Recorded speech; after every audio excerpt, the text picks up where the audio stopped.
laandheere ma taqaanaa laandheeruhu waxa weeyaan ninka dadkiisa wata ee dadkiisa ku dhex jira ee Soomaalidu u siman tahay ee wuxuu ku abtirsada leh ee abtirkiisa ugu dambeeyana muslimnimada u yahay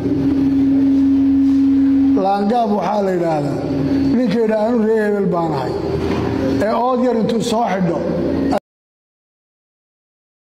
laandheere ma taqaanaa laandheeruhu waxa weeyaan ninka dadkiisa wata ee dadkiisa ku dhex jira ee Soomaalidu u siman tahay ee wuxuu ku abtirsada leh ee abtirkiisa ugu dambeeyana muslimnimada u yahay laangaab waxa la yiraahdaa ninka yiraahdo reer hebel baan ahay ee ood yar intuu soo xidho laandheere ma taqaanaa laandheeruhu waxa weeyaan ninka dadkiisa wata ee dadkiisa ku dhex jira ee Soomaalidu u siman tahay